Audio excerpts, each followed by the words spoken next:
This sound like a three-peat. This that Rick T. I said this sound like a three-peat. Yeah, now we on your news feed. Yeah, this sound like a three-peat.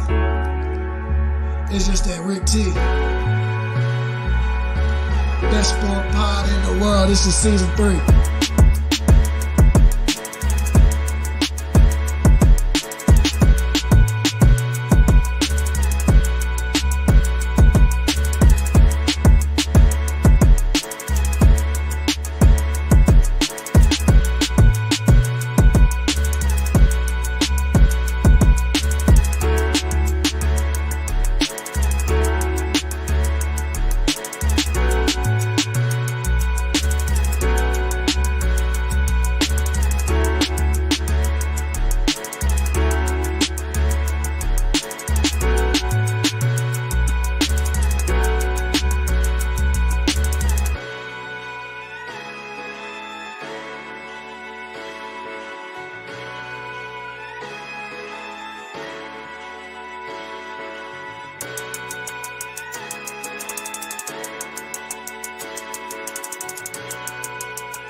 You're tuning in to the Rick T pregame show. Yo!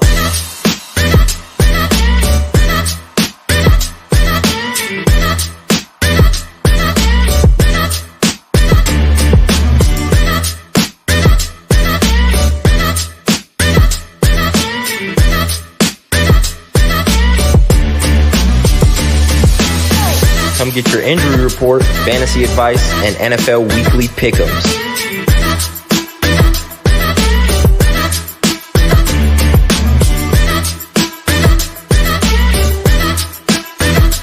The Rick T pregame show, sponsored by the Rick T platform.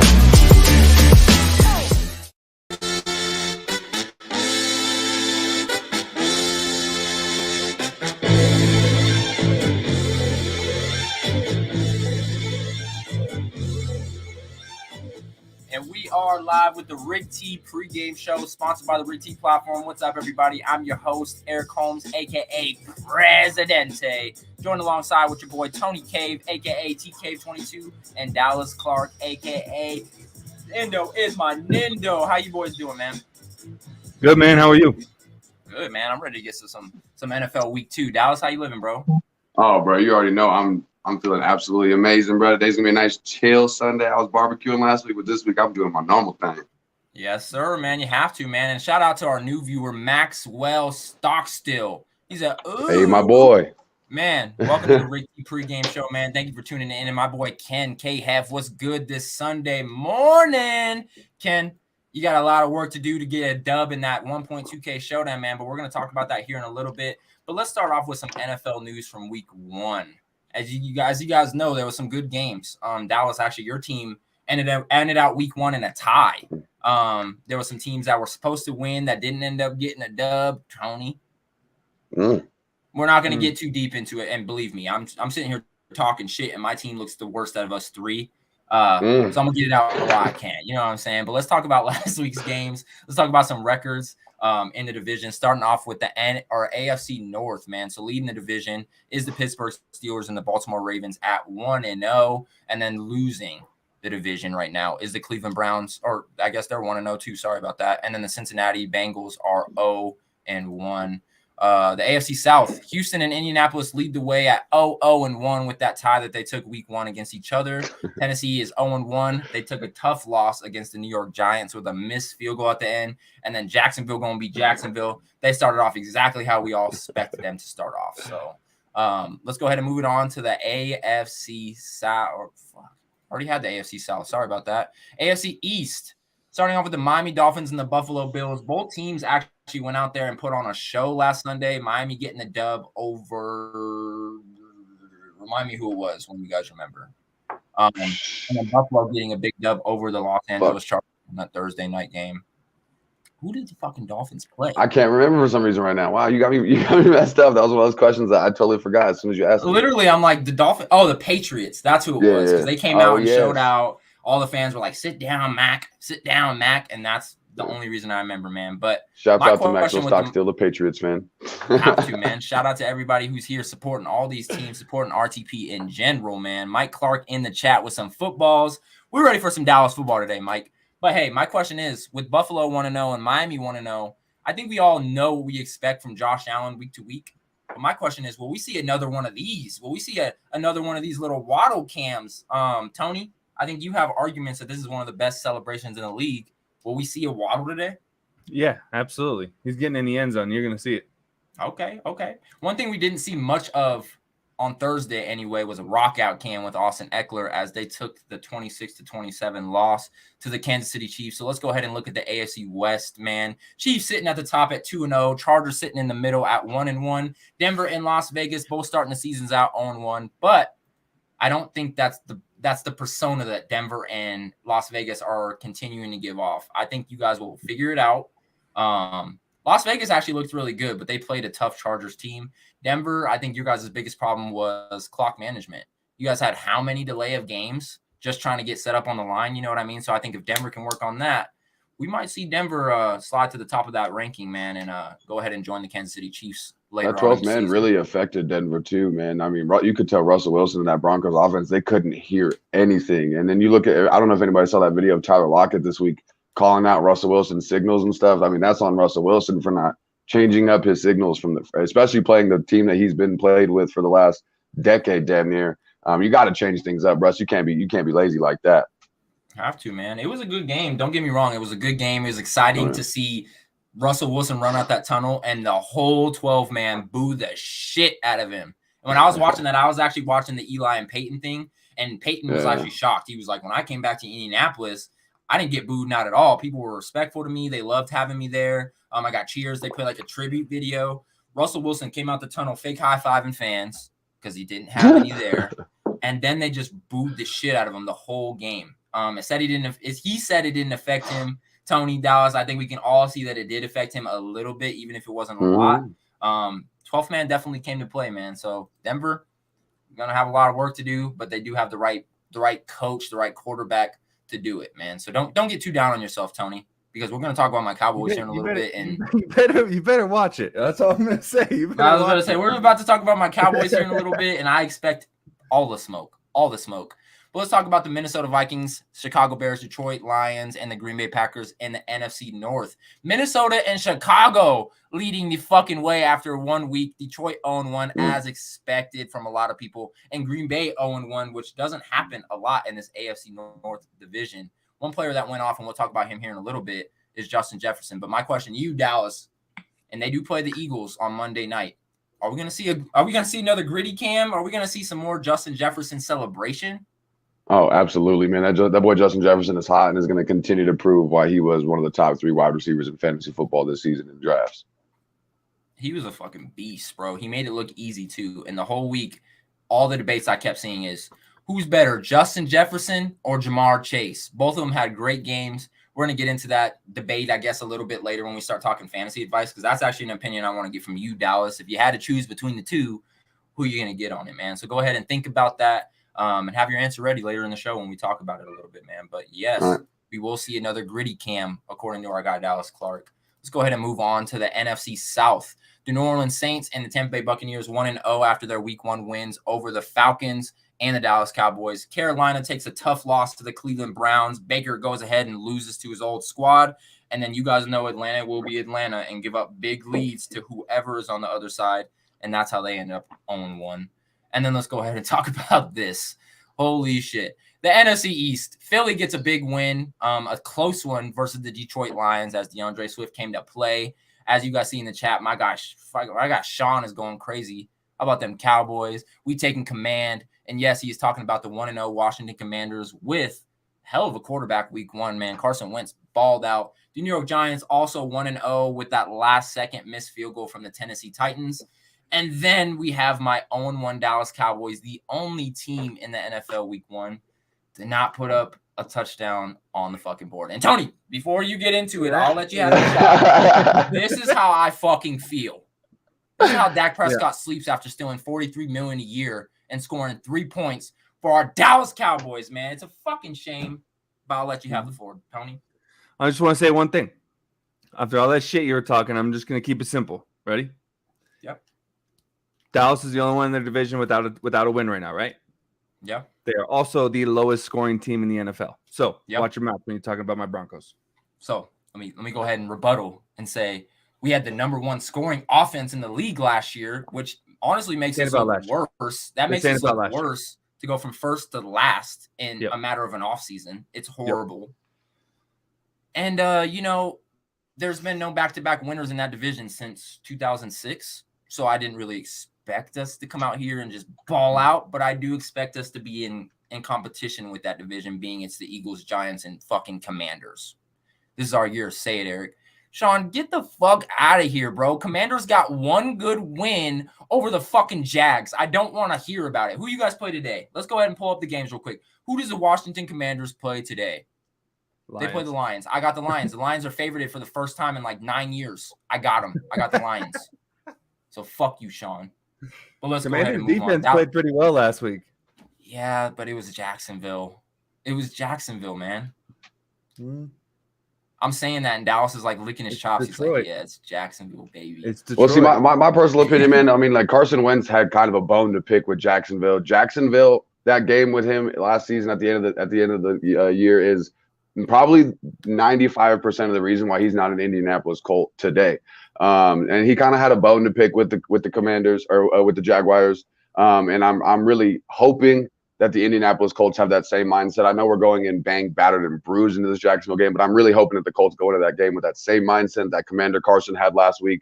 We come out with a dominant performance. Yes, sir, man. And I love the take. And one more chance for the fans to know this real quick before we move on.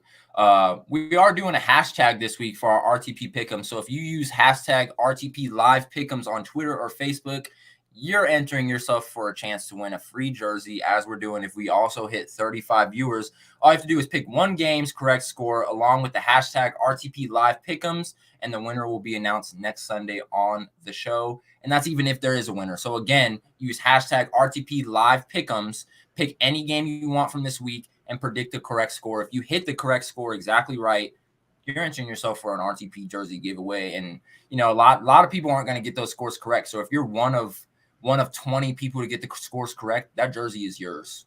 So go ahead and use hashtag RTP Live Pick'ems, pick a game, exact score, and pray to the gods and hope it hits. So just wanted to I'm going to go pray for my wallet. You're like, We're just handing out jerseys now on RTP, I guess. That's if people use the hashtag, man. We obviously can't hit 35, 25 viewers, so we have to try something a little different. And we are at 10 viewers right now. So if everybody watching spreads this show to a friend, somebody is possibly going to win a free jersey today, man. Who knows? Rick T pregame. You definitely want to win a jersey before that, man. Real quick, let's go ahead and get into the last division that we were talking about, the NFC West. Seattle is the only team in this division with a win, and I think it's the only team that people expected to lose this week. So Arizona 0-1, Rams 0-1, San Francisco 0-1. Seattle's leading the way at 1-0 after a close win against the Denver Broncos on Monday night, man. So I just want to say I had the Rams losing last week. That's all I want to say. You did. I had the Rams winning. I won't lie to you. But, man, after we go through all those records, the divisions, everything like that, we have to talk about some of the players that we seen from last week that stood out to us. So this is RTP's Players of the Week.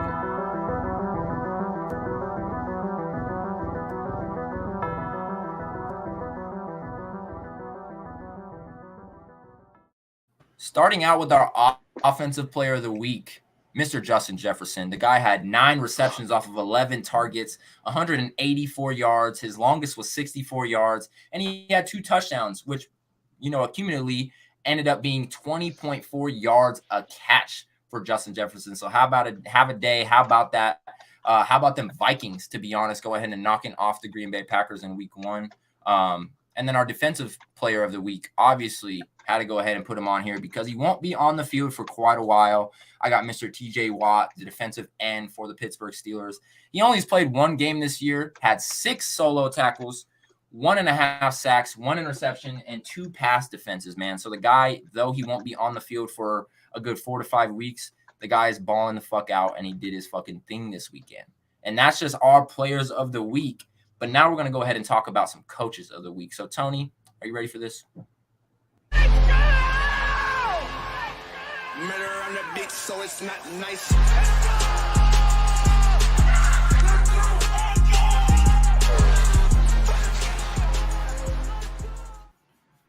Yes, sir. Let's get right into it. We're going to start this week off with some friendly fire on my own Denver Broncos here.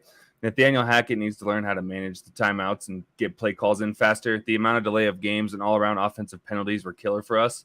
Also, why not trust the guy that you just paid millions of dollars to go for it on 4th and 5 instead of kicking a 64-yard field goal? I know McManus has the leg for it, but everyone in America was screaming for you to call a timeout. I'm giving you the benefit of the doubt because you are a first-time head coach, but I hope things turn around today versus the sorry-ass team like the Texans. Oh, and one more thing. I hope our running backs were working on holding on to the ball all week long. Now, on to McCarthy. McCarthy's going to be my second guy on the hot seat because with a phenomenal QB and a pretty solid running back room, I was very disappointed to see that the Cowboys were the only team not to put up a TD in week 1. I get the lack of depth at wide receiver and a fragile O-line, but even subpar teams out in the NFL were able to get into the end zone. In my opinion, this is McCarthy's last chance here. He either needs to turn it around or he needs to update that Indeed resume because coaching is not working out for him. And that was Coach Tony with your boy, Coach Tony K. Miller on the beat, so it's not nice.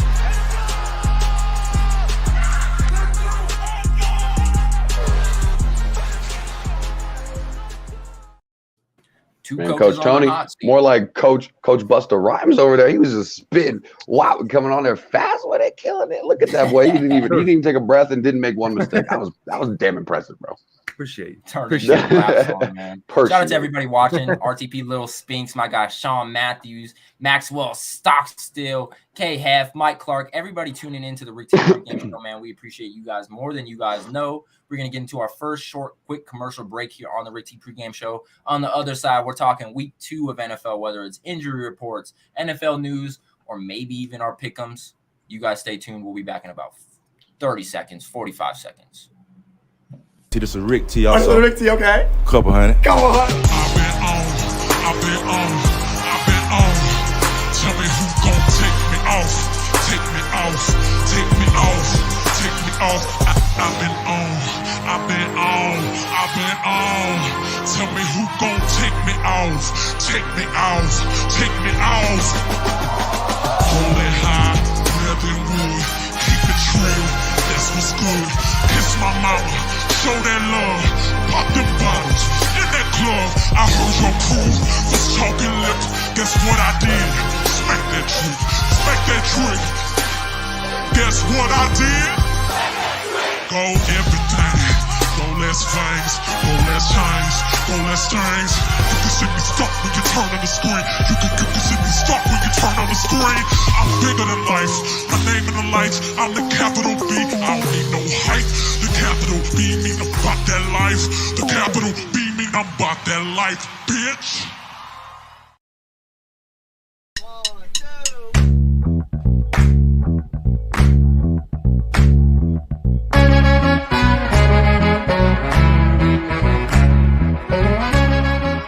We are back with the Rick T Pregame Show with your boy Eric Holmes, Tony Cave, and Dallas Clark. Here on the other side of commercial break, we are talking week 2 games, but not quite yet. Let's go ahead and get into some other things that we have going on, starting off with this week's injury reports. And me and Tony, we practiced this before the show started because the injury report be kind of long. We're going to try to slide right through it just so you guys know the specific players who are playing and specific players who aren't playing just quickly. So week 2's injury report. Players out Sunday that we know include Dak Prescott, Michael Gallup, Jaron Kearse, Zach Wilson, Chris Godwin, Frank Ragnow, Alec Pierce, Shaq Leonard, Austin Jackson, Dewanle Robinson, Rondell Moore, Andy Isabella, Trayvon Moorrig, Denzel Perryman, Damian Williams, Van Jefferson, KJ Hamler, Gabriel Davis, Michael Pittman, and now Alvin Kamara. On some other news, Lions running back DeAndre Swift is expected to play against the Commanders, nursing his ankle injury. Bengals wide receiver T. Higgins' concussion has proceeded through concussion protocols and is expected to play today, despite any setback. Despite practicing fully this week, no J.K. Dobbins, who is still nursing his knee injury for the Baltimore Ravens. He's pushing to go, but the team will make sure he's ready to go before he plays, and it appears unlikely this week. Meanwhile, with the Ravens, cornerback Marlon Humphrey should play despite not being 100%. Arizona Cardinals DN J.J. Watt, dealing with a calf injury, is expected to make his season debut today. Obviously, we know Dak Prescott out 4 to 6 weeks. Bucs wide receiver Julio Jones, who landed on his knee last week, is a true game-time decision, sources say. The hope is that he can go, but it all depends on how the warm-ups are. Meanwhile, also for the Tampa Bay Buccaneers, Russell Gage, Leonard Fournette, and Tristan Wirfs are all good to go. Giants wide receiver Kadarius Toney, who dealt with a hamstring tightness this week, is expected to play. And then the Chargers doctor, and this is some different fucking news because we know Justin Herbert is dealing with another rib injury, and the doctor for that rib injury is actually said doctor that punctured Tyrod Taylor's lung while dealing with his rib injury. So we're going to have to go ahead and see how that ends up for Justin. And is also being sued for $5 million. $5 million already by Tyrod Taylor for puncturing his lung, and now he has to deal with another rib injury for somebody who's worth way more money. So, did any of these guys on the injury report mess up your fantasy lineup? Michael Pittman Jr. Michael Pittman Jr. mess up yours? Michael Pittman Jr., J.K. Dobbins on the bench. I mean, J.K. Dobbins, I drafted him knowing that he wouldn't be ready in those first couple weeks, so I prepped my team for that. But that Michael Pittman shot, I heard a little bit today. And then my guy K-Hef is saying Mike Evans is also good to go today. So Julio is out as well, by the way. He's officially out. Is he officially out? Did that just come in? Oh, fuck. Yeah, I saw that right before we started the show. He's out.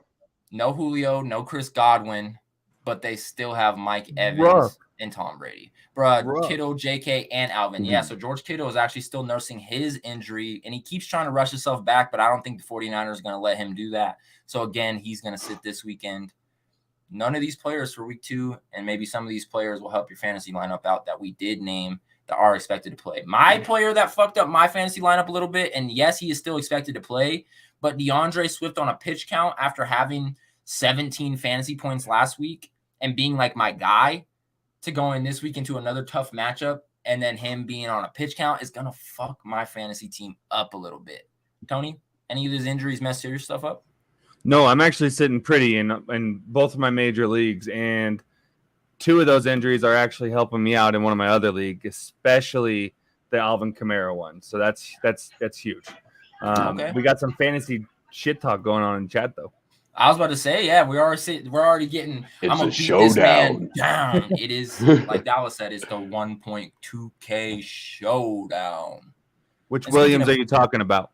Do I bump Williams as a starter over Damian? Yeah, which Damian are you talking about? I think he's talking about Damian Williams for the Chiefs and then Williams for the Lions. Jamal Williams. Honestly, me personally, especially with DeAndre Swift on a pitch count, I'm Jamal Williams is probably going to get a lot more work than he already gets. Jamal Williams is one of those valuable players that if you find yourself in a questionable spot with Jamal Williams, I'm putting him in my lineup with confidence this week, to be honest with you. See, and like you said, I have DeAndre Swift, and I've had him on my fantasy team for the last couple of years. One thing that I will say about Williams behind Swift is he already gets a lot of touch being a backup. Like DeAndre Swift scored 17 points for me last week, and then Williams still came in and swept up 9-10 points by himself. So definitely a good back to have. Hey, Dallas, shut the fuck up. Don't help him. Hey, I'm the fantasy analyst. I'll answer questions. If Tony had a question, I'd answer it for him. You know, I'd help him with his line. I'm a fantasy guy. I'm not gonna do this for my own personal gain. We just talked about this before the show. I was all trying to make you feel better about your guy being out. We got a guest appearance on the show today. Let's go ahead and bring him on.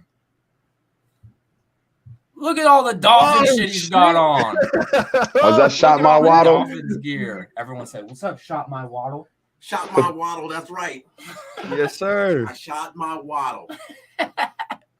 Holy shot shit. his waddle. Is your Jalen brother said, feeling "Tony, I need to okay? see the Broncos win." Jalen might. I don't know. Jalen might be drunk or something like that. Appreciate it. Let's Just go, tip me Jay. up. See you guys later. Hey, Pop. moving off the injury report. Yes, sir. Pops. Everybody was hot to she shot my waddle. Pull up into the crib. Say what's up. Let him know that he's going to get a dub this weekend. Give me a fist pound. And He's gonna left have to my chill it on house. those disrespectful ass trade offers, though. Okay, okay. I happened to make a very good trade with them today or this week. I I ended did up too. getting Josh Yeah. Allen. See, y'all notice he didn't talk about Dak Prescott affecting his lineup. Let's not go too long, but he talked about Dak Prescott affecting his lineup because Pops gifted him Yeah. Josh Allen, at quarterback. I swapped Deontay Johnson my for Brandon pops- Ayuk. So You got Brandon Ayuk? yeah, Oh, that's a W. That's a W on your side. Yeah. Easily. Not today. Easily. he's on my Not bench for today, today. so it doesn't matter. We're playing I'm Jacksonville. loving it, man. Let's go ahead and hit some of these chats real quick. I know Swift is better. Just split the touches. Yes, sir. Who do the Colts play today, Dallas? I would play Jacksonville. Jacksonville. And Dallas, go ahead and let us know the stat on that because I know you got it straight up for you boys. When was the last time the Colts beat Jacksonville in Jacksonville? The last time the Colts beat Jacksonville in Jacksonville was 2014 with a healthy Indianapolis Colts team, even including last year's playoff bounce. So, you know, today's going to be pretty important for us Colts players. Yeah, 8 years, bro. I think personally you guys break that streak today. But when I heard that last year at the last game of the season for you guys to make playoffs, I'm not even going to front, bro. I took Jacksonville so fucking hard in that. I was looking at stats like 2014. It's 2021, and these boys still haven't got a dub in Jacksonville. What? You know what's crazy, bro? Our graduating year was 2014. You said, "What up, old school?" That Allen trade sucked, though. Who gives you fantasy advice? Yeah, I was not watching. It's getting spicy. It's getting spicy, and that's what I'm saying. I'm like, I get my fantasy advice from your son. So who are you disrespecting? Who are you disrespecting? So you're doing great. You know what I'm saying? You're doing great. Trying, man. We definitely trying. Moving off of this week's Week 2 injury report, on to some bigger news from Week 1's NFL games. So the 2022 season to date, 121.5 million total audience for Week 1, Thursday through Monday, which is plus 5% according to 2021. 18.5 million average viewers per NFL game, which is best Week 1 average since 2016, and it's plus 3% over 2021. And this is TV plus digital. But let's move into this, man. Top 5 games of the 2022 NFL season, TV and digital so far. Tampa Bay Buccaneers versus Dallas Week 1, 24.5 million viewers. Wow. Buffalo Bills versus the Los Angeles Rams, 21.3 million viewers. Broncos versus Seattle, 19.8 million viewers. Rough. Green Bay versus Minnesota, 18.5 million viewers. And then the final 5th game in our top 5 of the week was the Pittsburgh Steelers at the Cincinnati Bengals that had 17.5 million viewers. And for those of you who are like, oh, that's good, but like I don't really understand the comparison. The NBA Finals averages like 8 million viewers. The NBA Finals averages around 8 million. That's what they average. I'm not saying it can't go over or it can't go under depending on who the teams is or whatever day it is. But for them, the NBA Finals to average 8 million, and for certain Week 1, Monday night, Thursday night, it didn't matter, to be over 17.5 million at the 5th spot is impressive.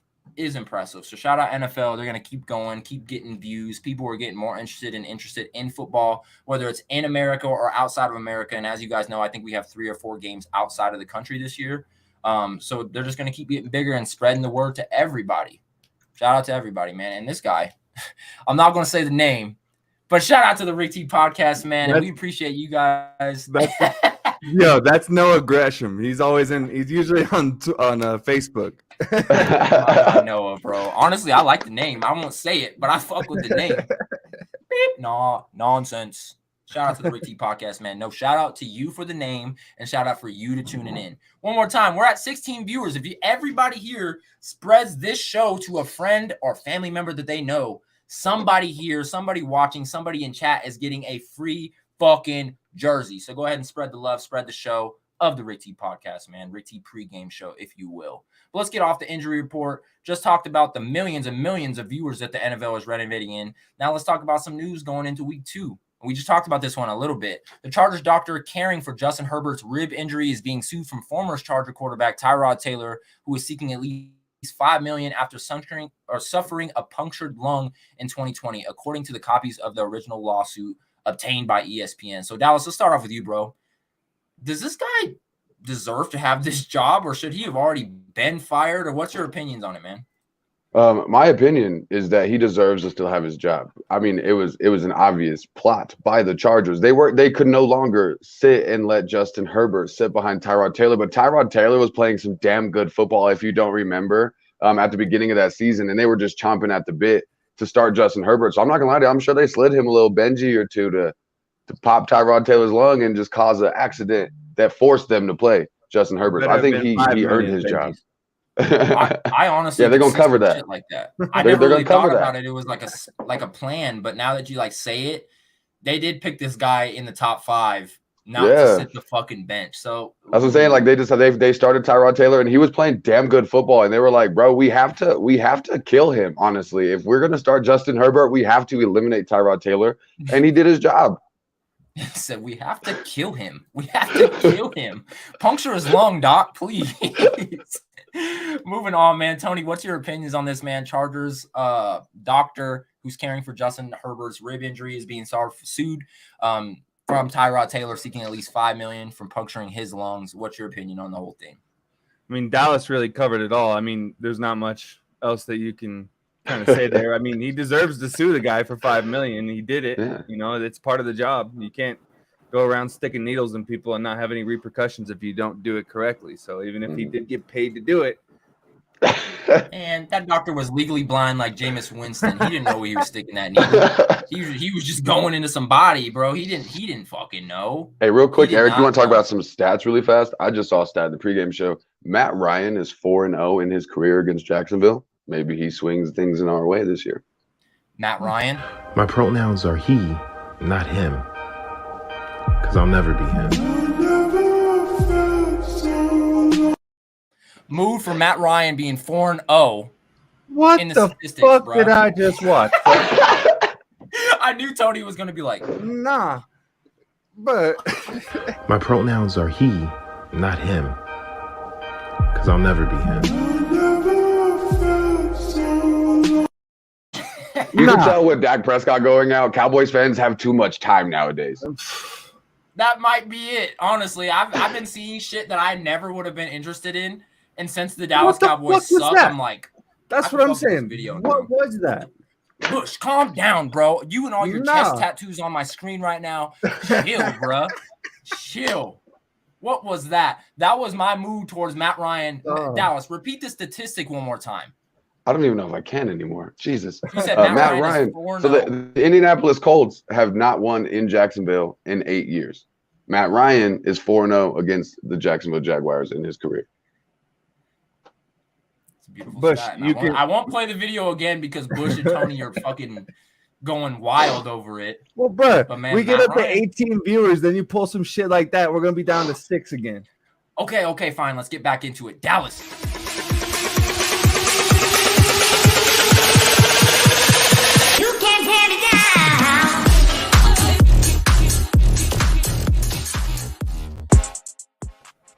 That was a pretty good segue there. Thank you, Eric. So we're gonna go on this week's stardoms and situms. Go ahead and pop them up for me, Eric. We'll start with the stardoms of the week here. We're gonna go with Kirk Cousins for the Minnesota Vikings. I like Kirk Cousins. I do like that.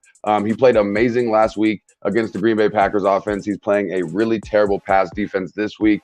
Kirk Cousins is going to go off, and Antonio Gibson is taking full advantage of this Brian Robinson shooting. I'm actually starting to wonder if he actually put the hit out himself because he knew he still had more to prove. Put Antonio Gibson in your lineup. He has top 10 upside. Stop it! I'm trying to run here. All right.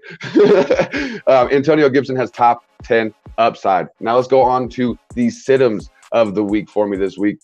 I'm sitting Ezekiel Elliott. You see what Ezekiel Elliott was without Dak Prescott when Dak Prescott, unfortunately, Anderson Silva'd his leg.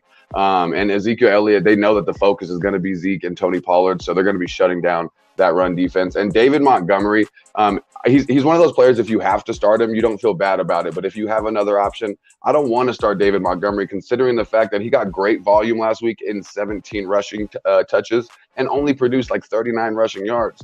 He does have the upside with the volume, but he didn't make much out of his production last week. So I'm definitely staying away from David Montgomery. Now, real quick, I do got a couple questions that have been asked for me throughout the week. First question will be from Elijah Anding, who's actually watching the show right now. So thanks for tuning in, Elijah Anding. He asked, wait, what did he put in there? Elijah asked, do I start Chase Edmonds or Jalen Waddle? Personally, I'm liking Chase Edmonds this week. He had a 12% target share in last week's offense in the wide receiver aspect. He's got great volume and he plays on every single down. I'm going Chase Edmonds this week. And then I had the one ask me on YouTube, do I start Antonio Gibson or Miles Sanders? You saw me talk about Antonio Gibson. I really like his production and his volume that he did. And like I said, he's taken full advantage of that unfortunate situation for Brian Robinson Jr. And he's taken his job back. And I really like Antonio Gibson this week. So I'm taking Antonio Gibson over Miles Sanders. Love it, man. And that was this week's fantasy news from Dallas Clark from THC Sports here on the Rick T pregame show for week 2. You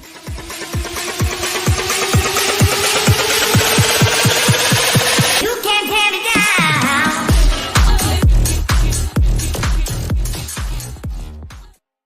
That shit slaps. I won't lie. The song slaps. I do little fantasy videos. One for the books, man. So moving. Tony, real please. quick. Sorry. Please, real quick. My buddy Noah, who was in the chat, wanted me to tell you that the reason that the NBA gets less views is because there are more games per series. If it was win or go home in NBA, they'd have the same views. That's a great point. That's a great argument for that. That is a great point. See, and now that he says something like this, going back to the millions and millions of viewers for week 1, a lot of these games will make or break. Like Dallas versus Tampa wasn't necessarily make or break, but we all know this is Tom Brady's last year 23, and it's the Dallas Cowboys. Yeah, right. It's Sunday Night Football. We've been waiting all day for Sunday Night Football. That's facts. That's facts. The Bills, Josh Allen, the Rams, returning Super Bowl champions. Broncos, Seattle. Russell Wilson returning home to Seattle. Green Bay Vikings. Is this the year of the Viking? And then, of course, we got the returning Super Bowl, competitors. The Cincinnati Bengals going against the Pittsburgh Steelers, and that was one that people wanted to see too, being a rivalry game. MLB World Series averages more viewers than the NBA Finals. Matt, stay out of this. No, Matt's right, and this is the reason I brought this shit up is because I don't know if the NFL has an extremely high amount of viewers or if the NBA's viewers are boof. Because that's what I'm saying. Averaging 8 million viewers, it's like, okay, that's pretty good. And then you look at MLBs and you look at the NFLs and you look at UFCs and you're like, oh, nobody likes basketball. MLB is America's game, though. MLB. And see, the problem also is, I do like the argument there's more games in the series, but there are closeout games. There are win or go home games. There's game 6s, game 7s, which should average more viewers than the rest of the series. And on top of that, there are 80 to 84 games in the NBA season. You know what I'm saying? There's only 16 games in the NFL season. Each game means so much more. Honestly, I barely pay attention to my basketball team during football season because you can lose the first 20 games and still make playoffs because there are 62 more games that you can play. Same thing with the MLB. There's over 160 games to play. It's hard to watch all those games. The Celtics had a losing record going into the All-Star break. So you're 100% right. Not a lot of people can sit down and watch every game. Yeah, not a lot of and there's a lot of people out there that like myself that refuse to even work a job if I have to work on Sundays because I know that that's football day. Basketball be on Wednesday afternoon, Thursday evening, Friday before church. I don't even really understand sometimes the NBA schedule. You just catch them when you can. But everybody knows when the NFL Sundays are on and what time it is. We all know out here, at least Mountain Time, it's 11 a.m. It's 2:15. Then we got Sunday Night Football. We all know the schedule and we all direct our lives around the set schedule. I love it. And I love the point Brush brought up, too. I don't want to spend too much time on this, but he did bring up a good point. MLB has a lot because old-ass people hate today's game of baseball. They are stuck in their MJ days and hate how the game has changed. Basketball. Then why do you say MLB? MLB, he's – I don't want to have to break this down for you, but – he's saying MLB has more viewers because people hate basketball? They hate the way that the game has changed. It's gotten soft. It's not the same game that it used to be, which is why those older people aren't looking at the game like they used to. NBA is definitely generational. It'll move with the age of the game. So like how when LeBron came in, he was kind of like the face of everything. And then now it's not necessarily, not to say like LeBron's not the face, but now it's more of like the younger talent like Ja Morant and stuff like that, where they're a little bit more into style and social media and music and shit like that. And I feel like that's kind of the way the NBA is moving as well. So I feel that it's an interesting point to bring up here on the Rick T pregame show, but we can't spend too much time on it. So let's go ahead and talk about this real quick. The 1.2K showdown matchups this week. Now introducing your teams for the 1.2K showdown. Judge Judy. Breezy like a Sunday morning. Just win, baby. Hot chitlin' juice. Farachi's butt fumblers. Fins up. Vanilla Vic. The shit kickers. Hot Chub Time Machine. Tailor Made Maniacs. Beats by Ray. And the Gritties. Who will win this year's showdown? Find out now. Get into it. The 1.2K showdown week 1 matchups. We had Breezy Like a Sunday Morning versus Shot My Waddle. Shot My Waddle came out on top, 139 to 112. Judge Judy versus Beats by Ray. Beats by Ray continued his W, 115 to 112. The Butt Fumblers taking L to Hot Chub Time Machine with the lowest scoring game of the week. To be honest, both of these teams, if they would have played anybody else, would have got dog walked. So I don't feel good about this one. Hot Chub Time Machine takes the win 96 to 90. The Gritties 117. The Tailor Made Maniacs, who was projected, Dallas, you were projected a 2-11 record. You already got one of those dubs in week 1. You're on your way to maybe another dub in week 2 versus my guy Tony right now. Hell no. Don't hype him up like that. Hell no. I'm hyping up his team because it's impressive. They gave him a 2-11 fucking ceiling, and the guy is already halfway there after 1 week. They did, but it's game week. You can't sit here and talk like that in front of me right now. Dallas and I are homies, but it's a fantasy rivalry right now. Well, Dallas takes the dub, 126 to 117 in week 1. Hot Chitlin' Juice takes an L versus Vanilla Vic, the highest scoring team of the week, 160 to 114. This was a fucking ass whooping. And then the shit kickers go ahead. They took 3 quarterbacks in the draft. I don't think anybody thought this team would be what it showed week 1. 124 to 79.95, the lowest scoring team out of them all. Justin, who is ranked 12th now. And we can go ahead and look at this week's games as well. Breezy Like a Sunday Morning versus Beats by Ray. Judge Judy versus Tailor Made Maniacs. The Butt Fumblers versus the Shit Kickers. Shot My Waddle versus the Gritties. Hot Chitlin' Juice versus Hot Chub Time Machine. And Vanilla Vic versus Just Win Baby. This last game is going to be cruel. Rank 1 versus rank 12. Oh, Jesus. And real quick, just looking at the standings right now, at 1, we got Vanilla Vic. At 2, Shot My Waddle. At 3, Tailor Made Maniacs. At 4, the Shit Kickers. At 5, Beats by Ray. 6, Hot Chub Time Machine. 7, the Gritties. 8, Hot Chitlin' Juice. 9, Judge Judy. 10, Breezy Like a Sunday Morning. 11, the Butt Fumblers. And 12, Just Win Baby. So this week's matchups for the 1.2K showdown are going down. But we only have a couple minutes left here on the show, so let's go ahead and get right into what we usually get into, which is our week 2 pick.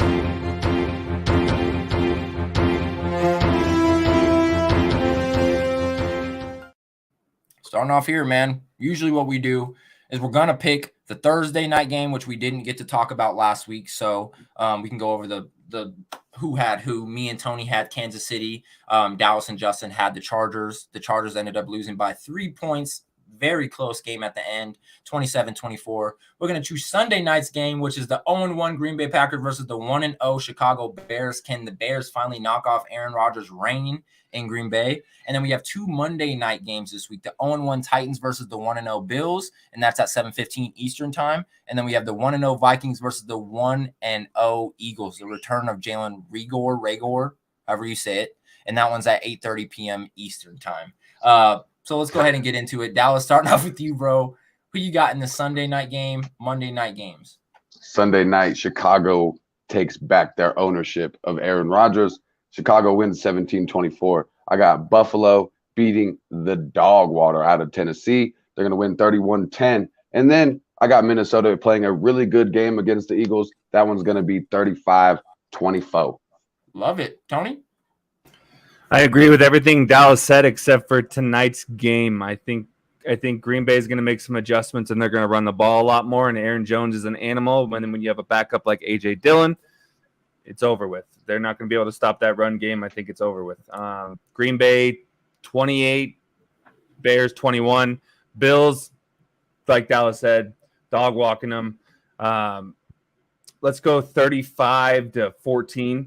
And then for the Vikings game, let's go Vikings win 24-10. So I'm going to start this off by saying last week on these games, I went 0-3. For the first time in my career, I went 0-3 on our pick'ems. I literally took Dallas L, took Denver L, and I took the Rams L. 0-3. I fucking hate it. This week I'm going 4-0. I already started off 1-0 with the fucking Kansas City Chiefs getting a win. Let's be smart here. I'm going to go with the 0-1 Packers. Aaron Rodgers' reign may be over facing the Minnesota Vikings, but facing these Chicago Bears in Chicago, it might be rainy. I don't think it affects him. I got the Packers winning this one 27-17, 10-point game. Monday night game. Like Dallas said, this is going to be a dog walking. I think the Bills go ahead and put up 40 on the Titans. So I'm going to go ahead and say 121. I think this is a 21-point game or 20-point game. And then this is probably one of my games of the week, which we'll get to pick one right after this. The 1-0 Vikings take on the 1-0 Philadelphia Eagles. Very, very biased of me, but not too biased because Justin Jefferson, Kirk Cousins, Dalvin Cook are balling the fuck out. I got the Vikings winning this one in a close one because I do think these teams are real similar. I got this one being 24-21, 3-point victory for the Minnesota Vikings. So real quick, before we get to the end of the show, the Bears and then Jocelyn, she's saying, y'all better wrap this up. I need my boyfriend to look at the lineup. Please, we'll go fast. I promise you can have it. 2 minutes. Tony, game of the week, who wins it? Game of the week is going to be good one. Shit, I wasn't prepared for this question. Sorry. Yeah, I kind of just threw it on us. I'm going Green Bay, Chicago. That's the only rivalry one that I'm really seeing. So I'm going to go Green Bay, Chicago. And I already gave my prediction. I definitely think that Miami-Baltimore game is going to be a lot of high-powered offense, and it's going to be real interesting to watch. Love it. And I'm going with the Tampa Bay Buccaneers, New Orleans Saints. As you guys know, the Saints are 4-0 against these guys in the regular season, but 0-2 versus these guys in the playoffs. Does Tom Brady get a dub here in the regular season versus the Saints in his final year 23? Who fucking knows? That is going to be a good game. All 16 of you guys who spread the love out, tuned into the show, hit the comment box. We appreciate all of you guys more than you guys know. This was Eric Holmes, Tony Cave, and Dallas Clark here on the Rick T pregame show, sponsored by the Rick T platform. You guys got anything to say before I give Dallas back to his girl? Nope. Thank you for tuning in. We appreciate you. Thank y'all for tuning in. Enjoy y'all Sundays. Let's get it.